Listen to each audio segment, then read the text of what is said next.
السلام عليكم ورحمة الله وبركاته. اللهم صل وسلم وبارك على سيدنا محمد وعلى آله وصحبه أجمعين. عايزة أقول لكم إننا مع بعض على الحلوة وعلى المر. عايزاكم تقفوا في ظهري وتدعموني. والله دعمكم بيفرق معايا نفسيا جدا. ادعموني بكل الطرق الممكنة. انتوا مش متخيلين الدعم النفسي بيفرق معايا ازاي. الشيخ أفخاي أدرعي حرفيا داهية. شخص بيتكلم عربي أحسن مني ومنك، وبيقول كلام مستفز يخلينا نشك في نفسنا. هل الراجل ده طبيعي ولا احنا اللي مجانين؟ هو سلاح من أهم أسلحتهم، ووراه قصص وحكايات وأسرار لن تتخيلها. تعال نشوف الأسرار دي. أفيخاي أدراعي اتولد في 19 يوليو سنة 1982 في حيفا، واحدة من أهم المدن الفلسطينية. جده وجدته من ناحية أمه من أصول عراقية. درس في فلسطين في تخصصات باللغة العربية والكمبيوتر، وانضم لصفوف الخدمة العسكرية الإجبارية في الجيش سنة 2001. خدم في وحدة 8002 للاستخبارات والتقصي الإلكتروني لعام 2005. شغل منصب مقدم في الجيش الإسرائيلي، وأيضا شغل منصب رئيس قسم الإعلام العربي في وحدة الناطق باسم الجيش الإسرائيلي. ونتيجة لهذه المناصب فهو يحظى بشهرة واسعة في وسائل الإعلام العربية، وهو من أصول يهودية سورية ويهودية عراقية ويهودية تركية. ترأس قسم الإعلام العربي وأصبح المتحدث الرسمي بلسان الجيش الإسرائيلي للإعلام العربي. ظهر عبر قنوات عربية لتمثيل الجيش الإسرائيلي وتبرير عملياته العسكرية في أكثر من مناسبة، أهمها حرب لبنان سنة 2006، عملية الرصاص المصبوب سنة 2008 و2009، عملية عمود السحاب سنة 2012، وعملية الجرف الصاعد سنة 2014. أفيخاي أدرعي وسر شهرته قضى وقت كبير جدا من حياته بيدرس العقلية العربية بشكل كامل. كان مهتم بدراسة سلوكنا وعقائدنا وطريقة تفكيرنا، وده علشان يعرف أكتر نقطة ضعف يدخل لنا منها.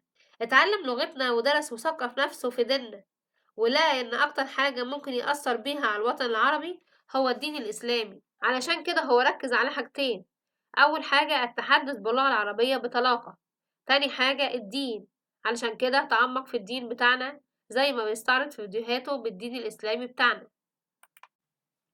وده لأنه اتأكد إننا شعب إسلامي متدين.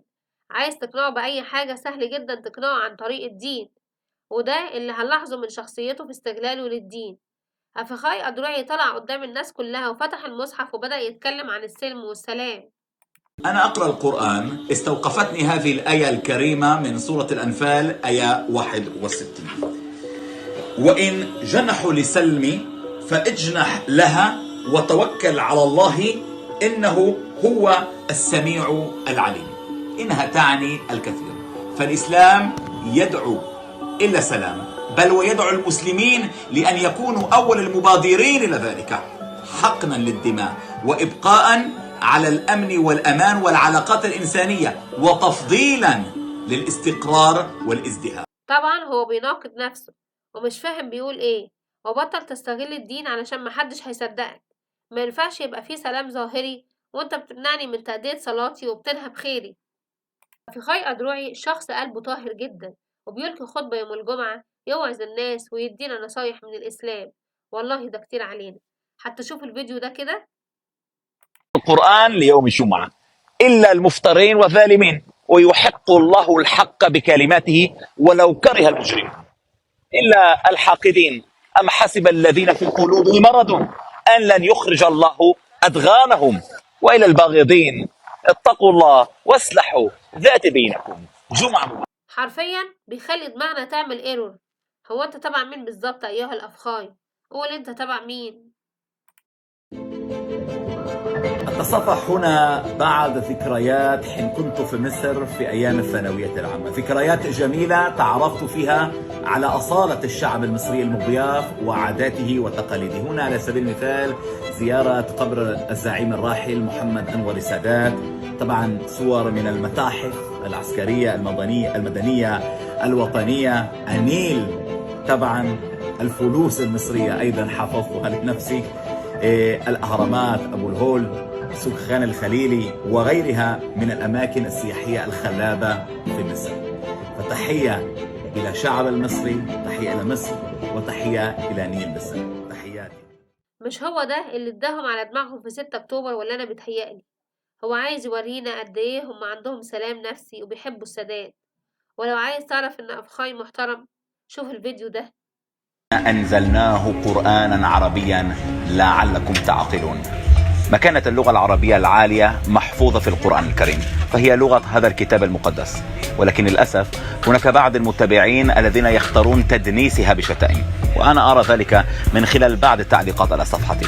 سأقرأ عليكم بعض هذه الشتائم، فهي تأتي من بعض المتابعين وهم لا يخجلون من كتاباتها، ومنها: يا ابن الكلب يا خنزير، يا ابن اليهودية. طبعا هو يظن أنه يشتمني، ولكنني أفتخر الانتماء إلى هذه الديانة العريقة.